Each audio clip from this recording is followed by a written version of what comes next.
Hi everybody, I'm Scott, and I have a slight obsession with netbook or sub-notebook style computers. This is just a sampling here of the kind of thing that I like. Tiny little computers with relatively full-size specs. Now, traditionally, that's never really been true. Like, these little netbooks have always had subpar specifications compared to a full-size laptop. But not anymore, apparently, because there is the OneGX1 Pro, or OneGX1 Pro 1 or 1 Pro. I've seen it advertised a few different ways, so I'm not 100% clear on the branding. In fact, on the back it seems to say One Netbook 1GX. But anyway, 1GX is the brand, and the 1 Pro appears to be the model. So let's just go with that. Like I said, this has the specs of a full laptop with an i7 11th generation processor, integrated graphics, unfortunately, even though this is sort of sold for gaming, which is not what I'm going to be using it for. 16 gigabytes of RAM, which really isn't bad. I mean, nowadays 32 would be even better for a high performance machine, and a 1 terabyte SSD. So overall, pretty damn good for a computer that fits inside of this box, which is like the size of my hand for scale, although you don't know how big my hands are, but we'll get to the dimensions later. I assume many of you are here to see an unboxing, so let's do that. But if you're not at all interested in what's inside this box and you just want to see the computer, this video is indexed, so you can skip ahead and skip around however much you want. Well, obviously, I don't have to tell you that. It's YouTube. Alright, here we go. This box is go. It's a nice box. It's very heavy cardboard. Almost feels as stiff as wood. I definitely like that. And, well, there's the computer. It's got a little pull tab, I suppose, to get it out. Oh, yeah. It is, dense. It has a good weighty feel to it. And you know what? I'll put the computer aside for last. Let's see what else is in the box. The instructions are a little hard to get out. The instructions come in an envelope like you would get a fancy invitation in. A very thin envelope. Oh, and a business card too. Oh, it's a QR code, I guess, maybe for the online instructions? I don't really know. Ooh.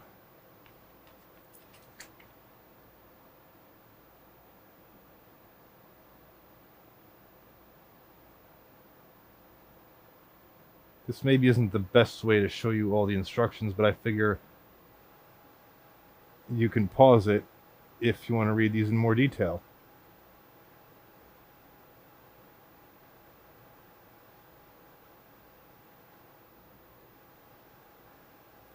Do not use equipment in ash.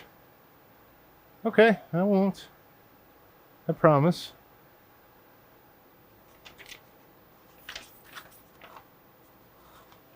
And then the other side is all about setting up Windows. Which, well, that's pretty standard. That's not specific to this laptop at all. Or netbook, whatever you want to call it. Here, obviously, we have the charger. Also comes in a nice... It looks like leather, but it's definitely cardboard, but it has sort of like a leather sort of surface stamped onto it. So it looks like something a watch would come in.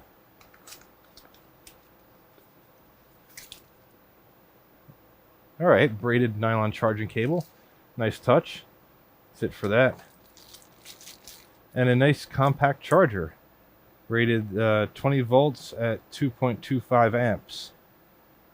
Maximum. And of course the USB-C connector on it. And this comes with the American style prongs. Actually, they don't have a hole in them, so I guess these are Chinese style prongs. But it is a multi-voltage input adapter, and it supports 100 through 240 volts as one would expect. The cable is appears to be of moderate length.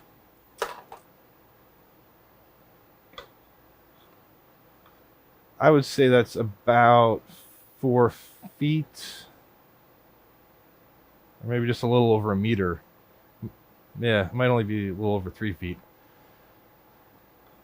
Not terribly great, especially since this is supposed to plug directly into the wall. If this had another cord coming out of it for the power, for the AC input, that would be a little more useful. But then again, it's just a standard USB-C to USB-C cable, so those are a dime a dozen nowadays. And that is it. The rest of the inside of the box is just non-removable cardboard buffering. So back to what everyone came here to see, the actual netbook itself.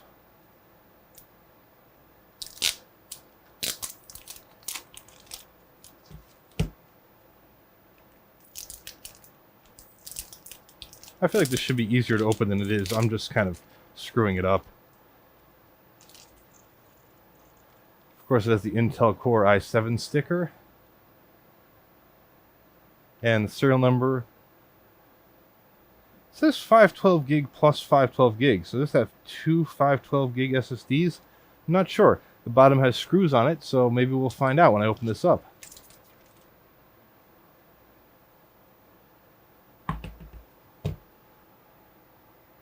And here we go. Very glossy screen, I'll say that.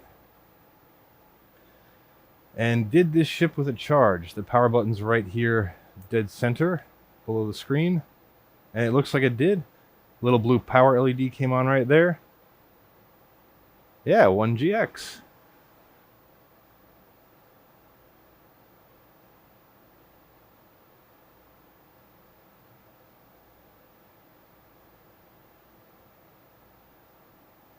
And OneGX sideways now. The image is brighter in real life than it appears on camera. It's just very bright in here, so the screen would need to be extremely bright to compete with the lights in here. And this just brings us into the standard Windows setup, as one would expect. Now, where is the screen brightness?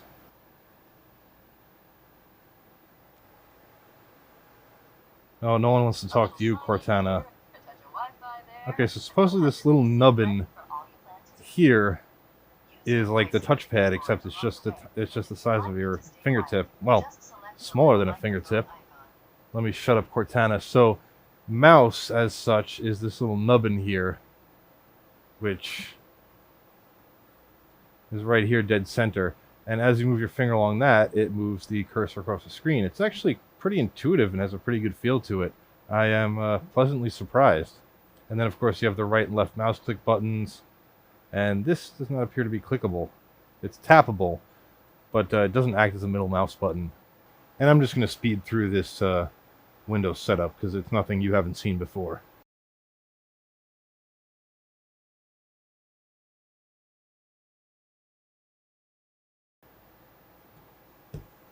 Now, the first downside about this, and of course any sub-notebook or netbook style computer, is that the keyboard layout is, of course, really compact and hence a little bit weird. Now, the actual main keys, the letter keys, are pretty easy to use and it's pretty intuitive, and it's they're not even too small, but the layout will definitely take some getting used to. For example, I needed an apostrophe for my Wi-Fi password, and the apostrophe is down here. It took me a second to find it, like semicolon and colon are down here. Dash is up there, plus and equals. Like you could see, it's of course the numbers and letters are exactly where you'd expect, as with the shift and enter, all these other keys. But some of the special characters, or punctuation characters I should say, are a bit hard to find. But everything else is very intuitive. I mean, like, the layout really is probably the best possible layout you can get in this size of computer. I'm pleasantly surprised, even though it did provide a little bit of difficulty at first. And of course, I don't think these are meant for typing up major reports or trying to write a book on. I mean, this is really meant for gaming. My plan is more to use it as a very tiny portable computer for work emergencies, something I can carry around very easily. and also just because I'm kind of obsessed with the form factor. So yeah, let me get this Windows setup finished, and I'll be back with some more information and observations about the computer, and we'll do a teardown on it and some other fun stuff. It is now a couple of days later, and I've loaded some apps and played around with this computer for a while. I wish I could say that I made this my daily driver, but I mean, with this form factor, it's just not practical. I mean, it's great for what it is, but if you want to try using this on a daily basis, all day, every day, no, I didn't even bother trying because the keyboard is just too cumbersome. Even though it's a good layout, it's just too small, and well, the fonts render really small. Like, yes, you can zoom, you can set display scaling to a higher level, but that of course means that you have less screen real estate to work with. So by the time you scale this up to where it's visible, you might as well have like a 720p screen instead of 1920 by 1080. So here it is at 200%, which is the recommended and the default setting. I had it at 125% before, which was good enough for me. I could, read the text fairly well. But obviously at 200%, it's much more legible. But again, much less screen real estate. And you can see here just how little room you get. I mean, only 3 videos across, and it's still kind of small and a little hard to read. If you're looking at this on a laptop screen, I'm not even sure you can make out some of these fonts. But for me, it's legible. But like the font here, it's the home button. The word home is still pretty small, even at this scaling. So not very practical for daily use. Of course, this is supposed to come with 2 gamepad type things, 2 extensions that come off the side of it, so you could use this as a handheld gaming computer. From what I've read, those are fairly flimsy, and also mine didn't come with them, which is kind of weird. If you order it from Banggood, or from most of the Chinese retailers, it will come with those. I got this from Amazon, and one thing I wanted to mention, if you're an American buyer of this machine, buy it from Amazon if possible, or even eBay from an American seller. And it's not that I have anything against Chinese sellers or anything like that. It's that I didn't know this until I went to order something that costs over $800. But there's an $800 duty-free import in the United States. So if anything's up to $800 you're ordering from China, it's duty-free.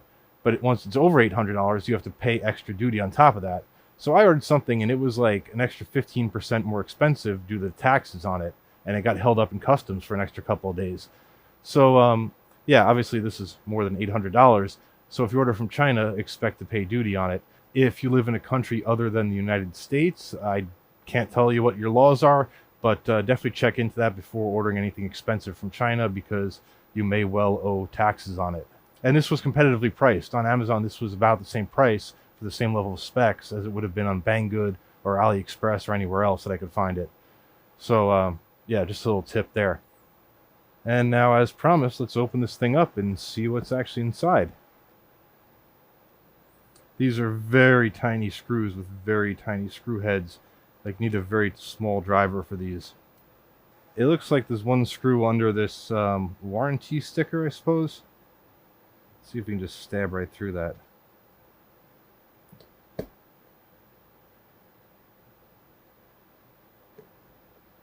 There we go. Just came right up. And interestingly, the screws on the sides are at an angle to match the bevel on the case. I've just never seen a laptop with angled screws before. Okay, now so far one of these screws is longer than the others. And I don't remember where it came out of, but I'm glad I have this on video so I can find out later. Let's see.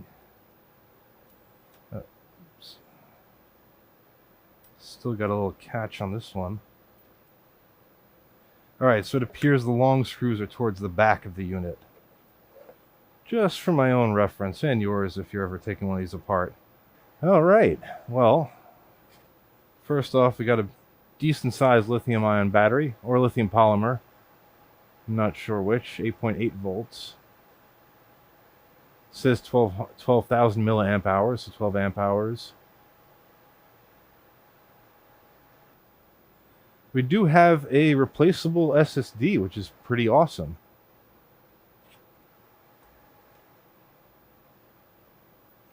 And there does appear to be something underneath it, so I'm going to take that out. The SSD has this little pad on it, of course, but it's actually, the sticker is branded One Netbook, so this is a sticker branded from the manufacturer of the PC, but it's undoubtedly some kind of a white label manufacturer. I doubt they're making their own SSDs, but 512 gig. I wonder if the other 512 gig is soldered onto the board. I'm going to bet that it is. So under that we have the battery connection. We have this little sticky pad. Or at least I would think it should be a sticky pad. It looks like it was stuck there because there's some residue, but this actually doesn't have any adhesive on it at all. Oh, maybe a tiny bit right there. That's unusual. Does the battery just lift out? Battery does not just lift out. Okay. Let me dig a little deeper. Okay, I'm going to remove this cover. Oh, this isn't a cover. This appears to be a speaker. Okay. I gotta say, I don't really see how the battery is attached. It might just be stuck on with double-sided tape on the back of this. Kind of hope not. This thing about prying lithium-ion batteries that makes me nervous. But I don't see any fasteners or any way of that it's held down.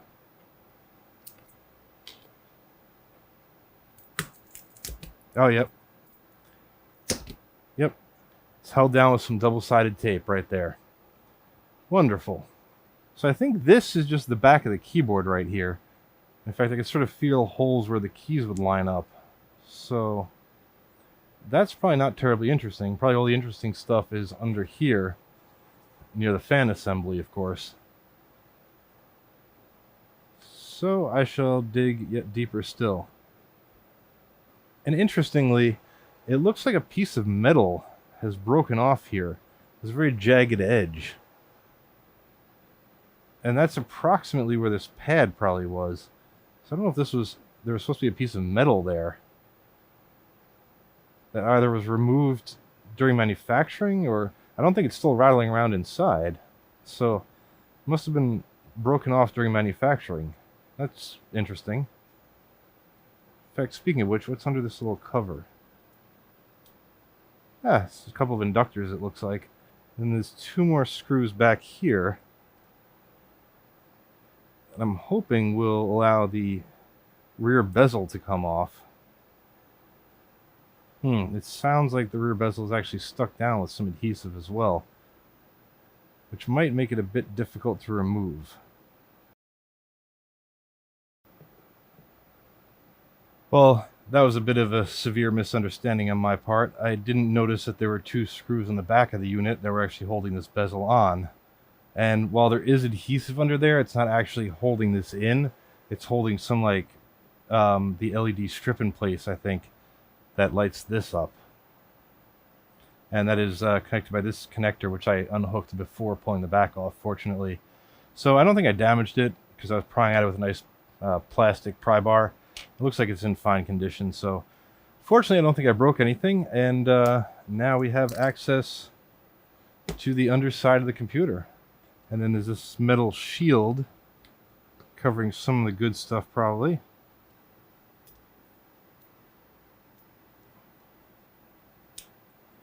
Cool.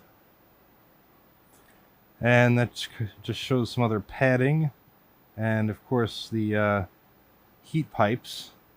Let's take a peek under this thing's skirt. I'm going to hazard a guess that that's the memory, that's the RAM. But if that's the RAM, then where is the other SSD? I'm going to guess under this fan, perhaps. And some tape by the heatsink. Okay, liberates the fan. Ah, actually nothing under there. Alright. Perhaps there's something juicy under the other fan.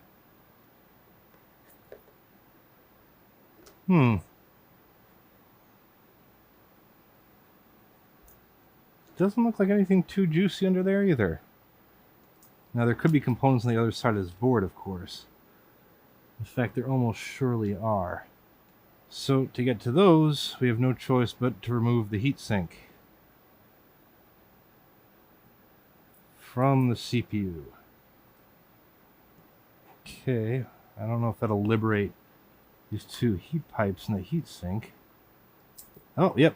Oh my god, there's a lot of thermal compound on there. There's like an absolutely disgusting amount of thermal compound on there. Wow. Like it looks like wet cement on the sidewalk.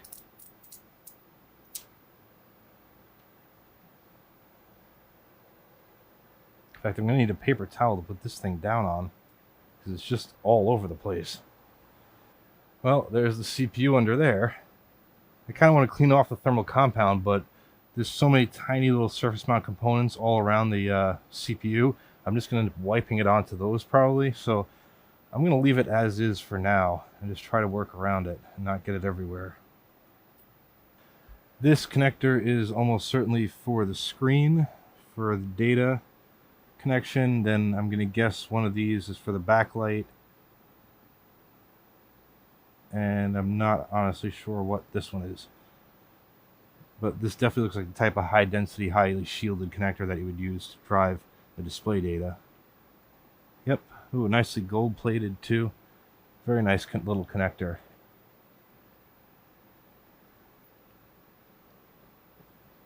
Gotta take the keyboard cable off. And I suppose I should disconnect the fans as well. These have such fine wires on them that you can't pull it out by the wires. That would almost certainly pull them out of the connector or destroy the wires. So just kind of have to carefully maneuver out the connector with the screwdriver. And this connector up here is for the speaker.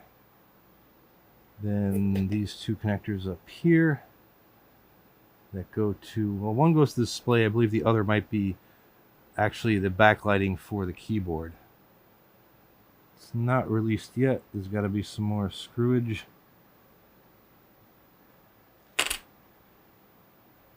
I don't know what's securing this at this point. I think I've got all the screws out, but this thing definitely does not want to come free. Okay, well on this side, the SIM card carrier was holding it in a little bit, but that's not all there is to it. There's still something holding it in the middle as well, and it's not obvious what that is. Alright, so I feel a bit foolish here. This right here, you can barely see it from there, and even with my eyesight, I could kind of barely see it. But if we look real close, this standoff is actually a screw. So that is how the motherboard is released. There's this standoff here, which goes through the motherboard to the surface below. And then there's another one right here.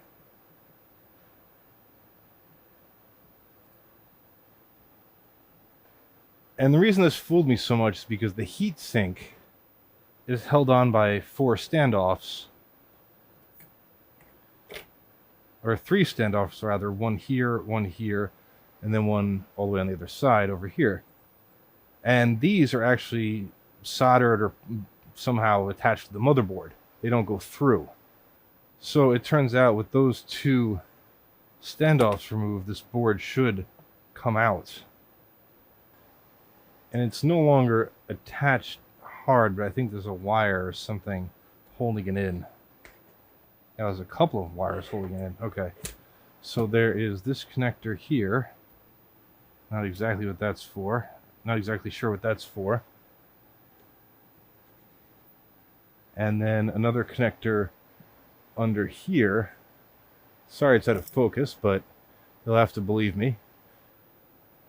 And then that pretty much liberates the motherboard. And of course this connector here, which I already had disconnected, or loosened anyway. And now I'm going to flip the motherboard over. Let me put the heatsink back on just so I don't get heatsink compound everywhere. It sticks on there pretty well. And then under here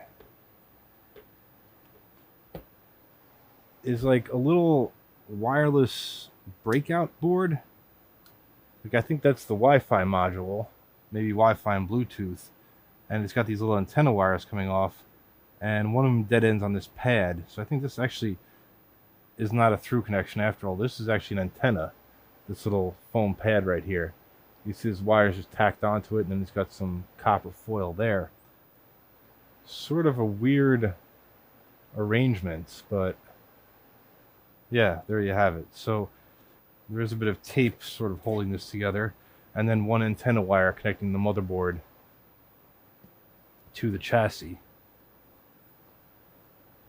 And that goes all the way around to this little daughter board, which I think is another foam pad with which is an antenna essentially, and then a circuit board attached underneath, of whose purpose I'm not certain.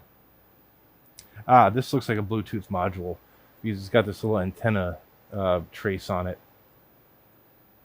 I'll check that out under the microscope so we can see what chip that is. Excellent. So now we have one motherboard. So this is the entire computer right here, minus I guess the Bluetooth adapter and of course the fans and stuff. But this is the brains of the operation. And now the heatsink isn't really covering up anything earth-shattering. I'm actually going to just check out what these chips are, because those are covered a little bit by the heat pipes. Actually, no, they're not. So I'm going to reattach the heatsink just so that the heatsink compound isn't getting everywhere, and just kind of keep it all in one place. Okay, with the heatsink reattached, I'm going to take to the microscope to see what's up with this. Alright, so I've got the microscope set up, and first we'll take a look at this chip right here. This is an extreme close-up view of that chip's markings. This one's got some heatsink compounds on it. I'm going to move to the other one, which is identical. The two numbers on the bottom of the chip revealed nothing when Googled, but top of the chip should be a little more exciting. And now this isn't referenced in too much detail anywhere, but oh, this might be, if not a spec sheet, at least a similar product. And it is 8 gigs of LPDDR4, which is what I suspected. Since this has 16 gigs of RAM, it would make sense that there are two such chips, here and here. And of course, they're right next to the CPU, which makes equal amount of sense. Now let's take a look at this chip right up here, which is an Intel chip, so that shouldn't be too hard to find. Ah, Thunderbolt 4 retimer.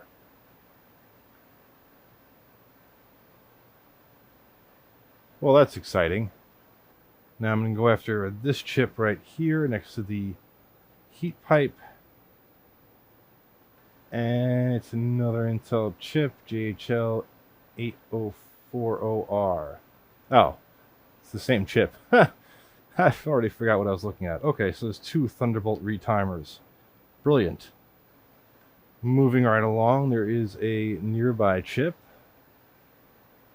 which is conveniently upside down. And through the magic of rotation, it's now somewhat right side up. And this thing here is an ARM Cortex processor. Huh? 128K of flash. Okay. Interesting. I'm not sure what that does. There is a chance that's just to control the RGB LEDs on here, but that is just a straight up guess. Then there's one more chip over here that I'm kind of interested in seeing. Slimport ANX. Interesting. A low power 4K Ultra HD mobile HD receiver targeted primarily for virtual reality headsets. The Slimport ANX 7530. And that's kind of it of chips for interest on the front of the board.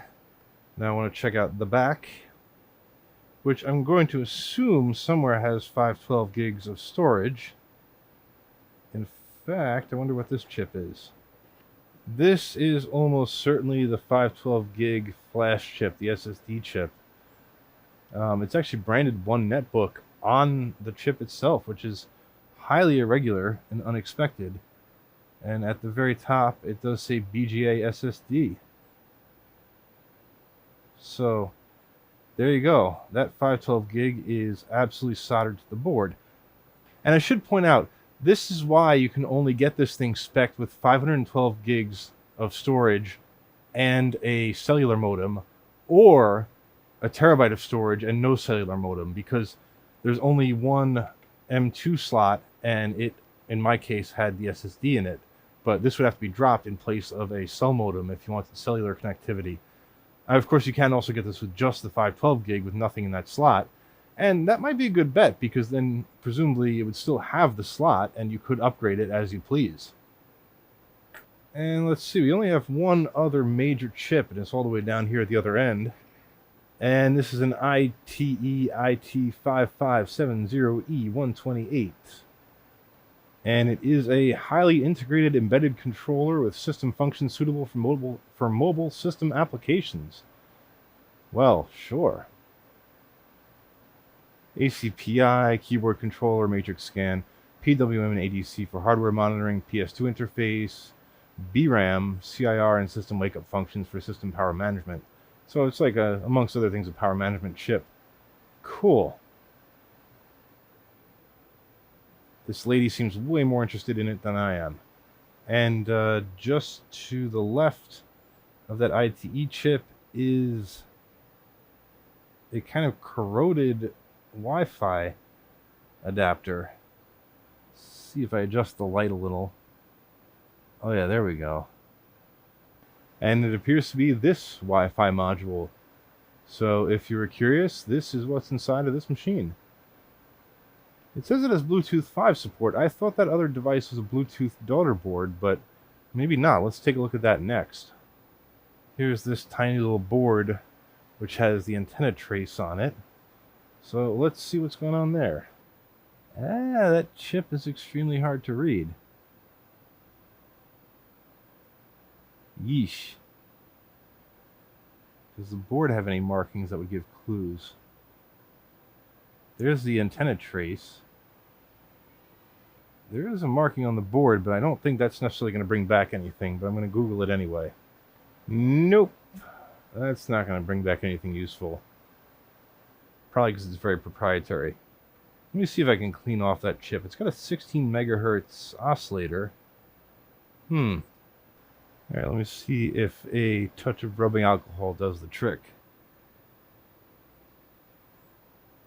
I'll bring it under the microscope so we can see it reveal its mysterious secrets together. Assuming it wants to reveal anything.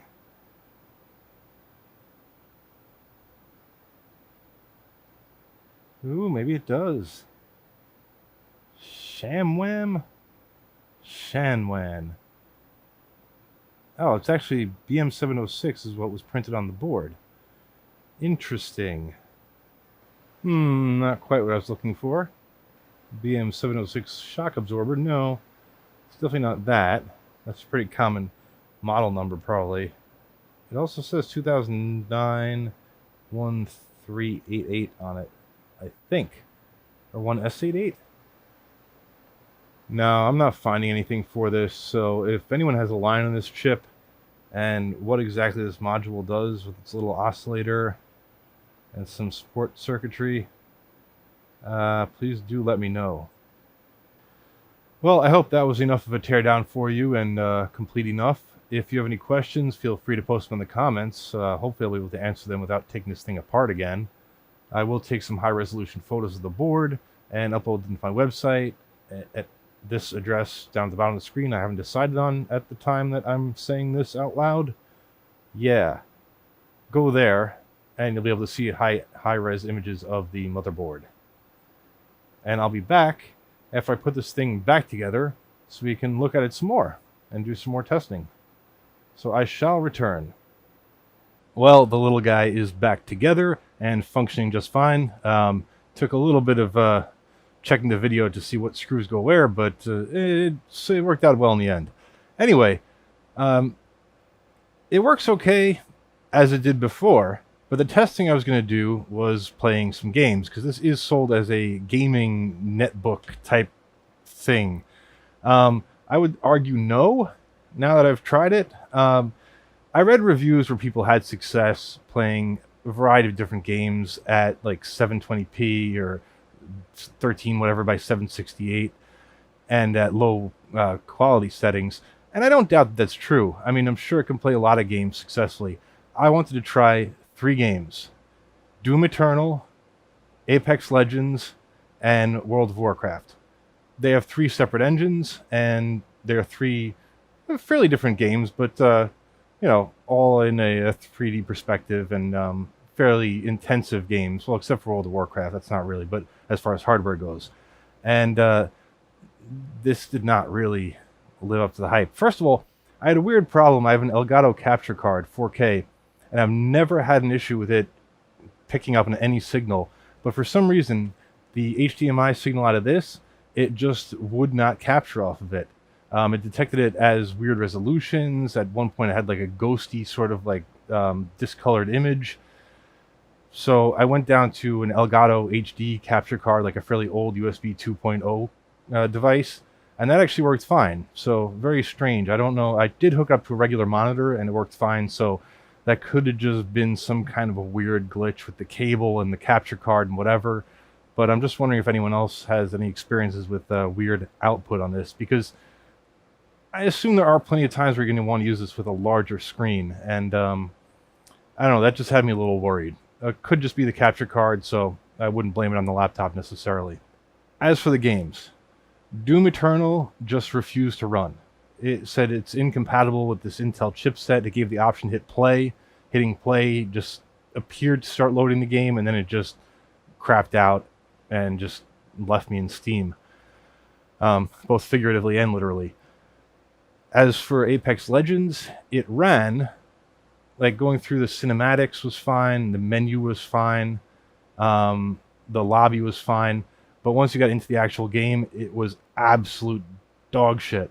I mean, even at low resolution, at 720p or whatever, 768 vertical lines of resolution, whatever resolution I had it set to, it was 700 and something. I had it set to very low quality settings, pretty much the minimum on everything, and it was still unplayable.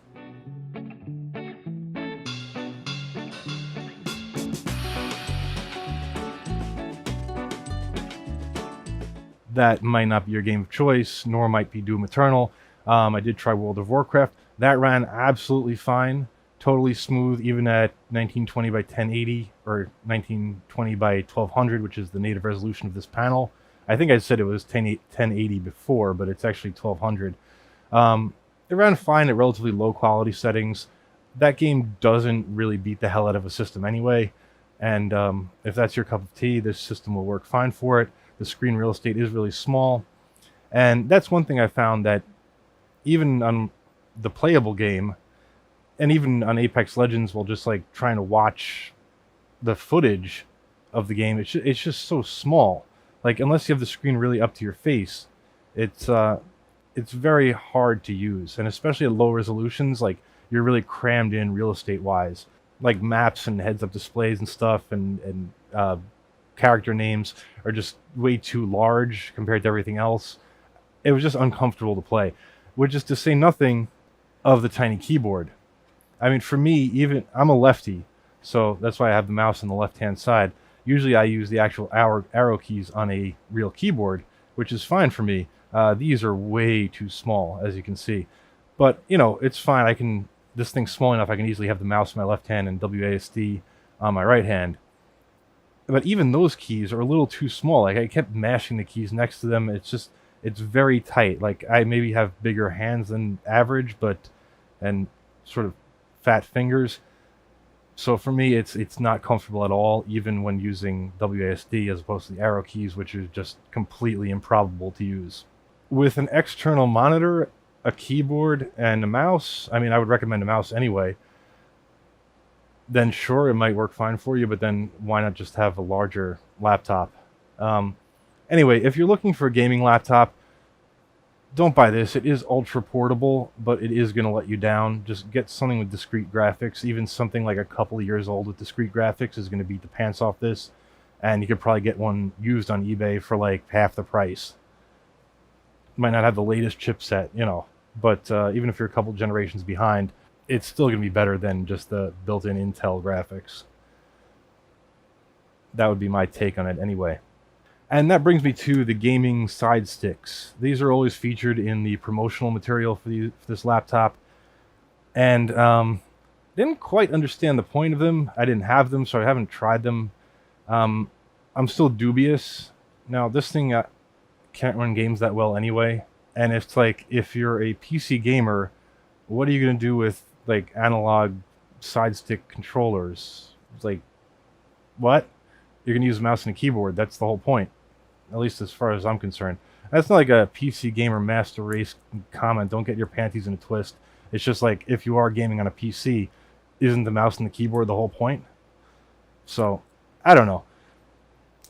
I didn't have these things before because they're supposed to be, well, they come free with the laptop, but when I got them through Amazon, I had to order these separately, and so the manufacturer sent them to me for free. Not as a promotional thing, just because I was supposed to get them with the purchase of the laptop anyway.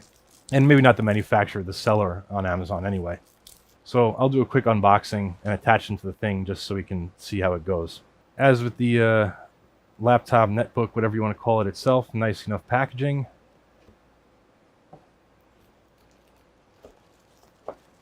Seems like it comes with a couple of printed materials. Don't really care.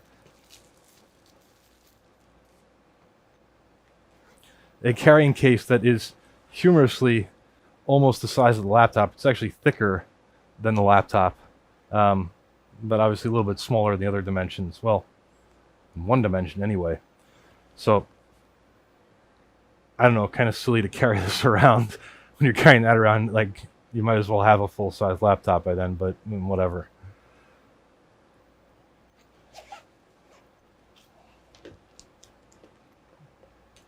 And there are the two side sticks in this. I think this is just a generic case. It's not specifically made for these because they're like not molded into it. I think it's just a case they procured from some supplier. Oh, and they come in Ziploc bags. How cute. There is the left one and the right one. So, as you can see, oh, by the way, I think, I'm not 100%, but I'm pretty sure that mystery little board inside the computer that I thought was some kind of like Bluetooth or wireless device, these don't have any electrical connectivity to the laptop.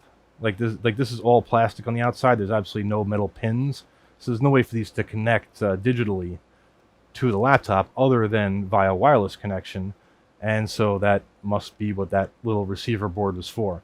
At least that is my assumption, because I don't know anything else on there that would do such a thing, and I'm going to guess it was hooked up via USB internally. Now, some people online did say be very careful when attaching these, but I don't know why. It looks like they just hook right in there. There are these slots on the bottom of the laptop. So really, I'm thinking they just go down and then slide forward, right? Yep, that seemed to lock into place.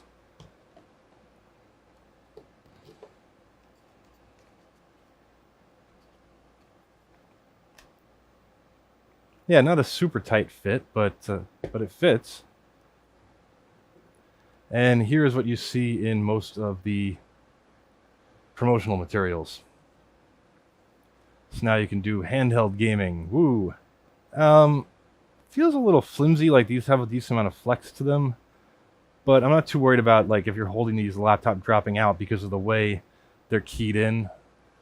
They really support the laptop, so I don't know. I'd be a little nervous though in like a bouncing vehicle or something that this would pop out, or if I was really getting into the gaming and like push one of these sticks one way or the other, it might fall off. But I don't know. It seems pretty solid. Maybe I'm just making a mountain out of a molehill. But yeah. And just in case you're curious, you have two analog sticks, a D-pad, a back, home, and power button. Does that actually power off the laptop? Or does it power up the side sticks? Oh, it just powers up the side sticks, I guess. Yeah, because there's power buttons on both sides. Doit. And then home and start on this side, whereas it's home and back on this side. and AXYB on here. I wonder if these move the mouse or anything. No, they don't. Do they act as arrow keys? No. Maybe they need to be paired, because that one's still flashing. This one is not, though.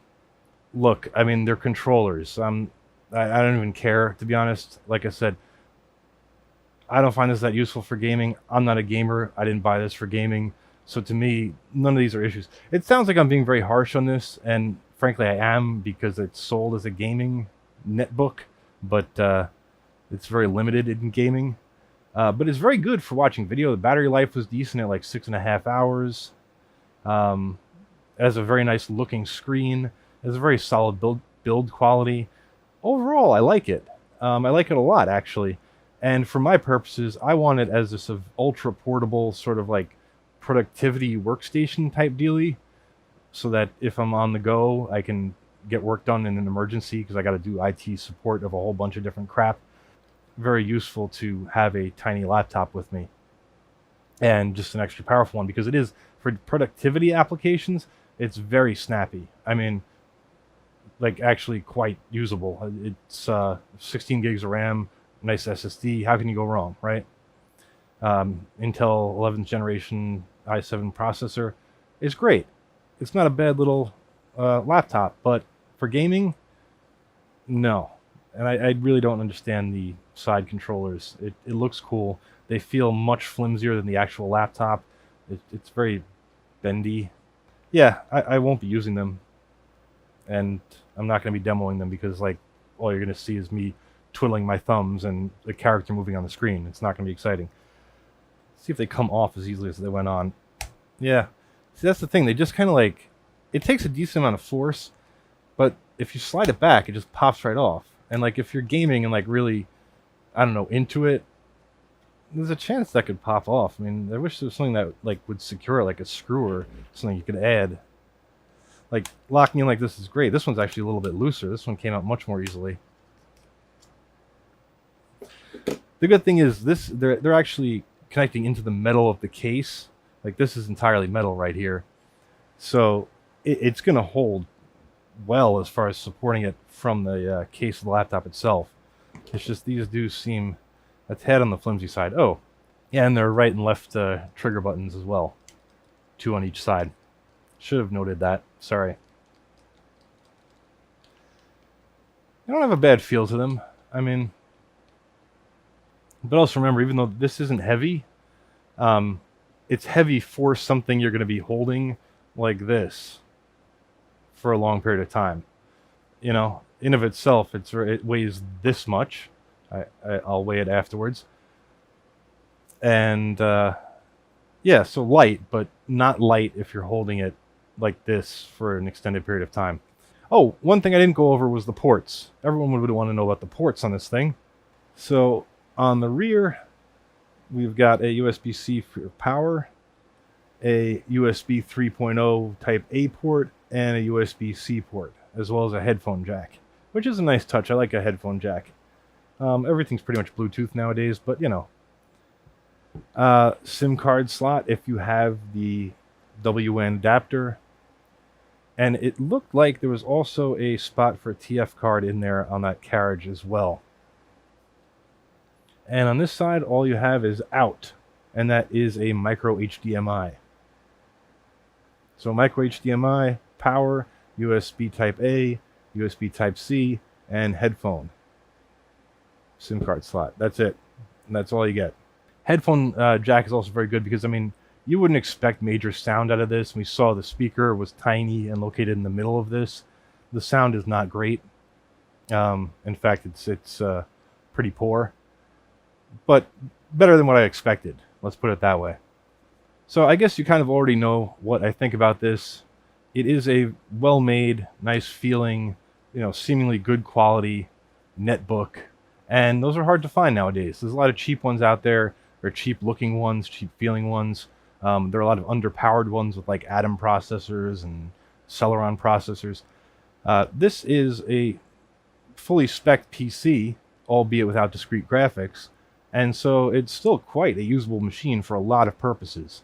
And like I said, your game of choice may be perfectly playable on this. and you might be perfectly happy with the gaming on this. I don't know. All I know is I tried 3 games.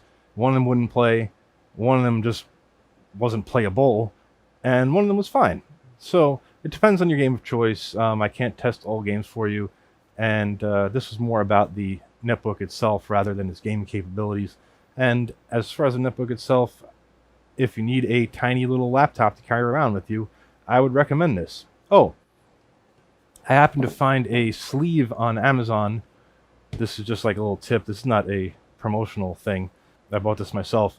It's for tablet PCs, but it happens to fit this almost perfectly. It's a little longer than it needs to be in this dimension, but I guess you could fit like a USB-C power supply here maybe. And this is branded Lacto.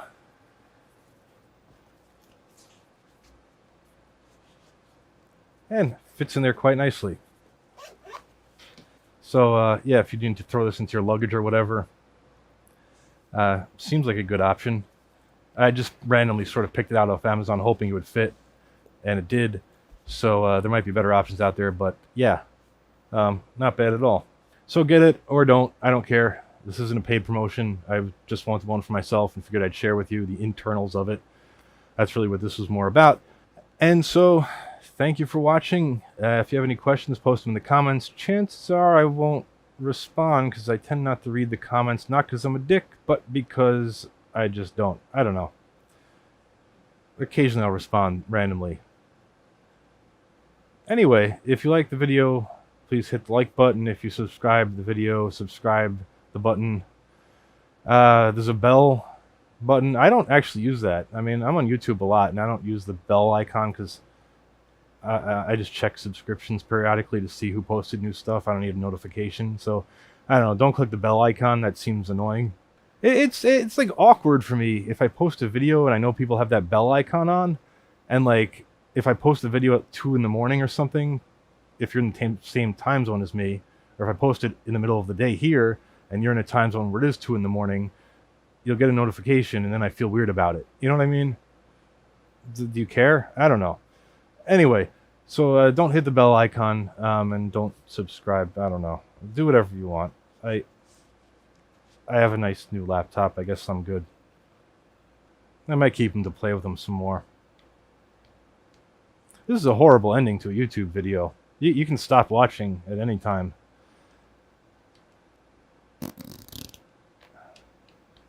Oh, as far as the Wi-Fi signal goes, the Wi-Fi was decent. It wasn't great. I've had a lot of other laptops on this very table connecting to the very same access point that this did, and this got fairly slow speeds, relatively speaking, but not bad. Like, I think it was maxing out around like 20 megabytes per second when I was downloading stuff, and usually I could get like 50 megabytes per second on my internet connection and through that access point to this location.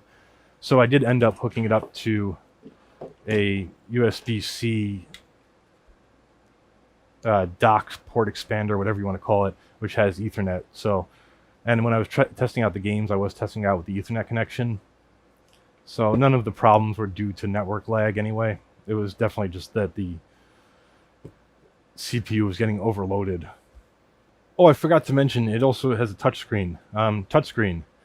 I frankly find touchscreens on laptops to be pretty pointless, but with that little nubbin mouse thing, I can see it being more useful than on other laptops, especially also because the distance from the keyboard to the screen is so short, you can very easily just go up and tap the screen. Whereas on larger laptops, you got to go like, you know, and then the screen like goes boing, and then you're like, boing, and it's just like, why? I mean, I understand if it's one of the flippy tablet types that turns into a tablet, but ordinary laptops, I tend not to care for touchscreens, but on this I can see it being kind of useful. Yeah,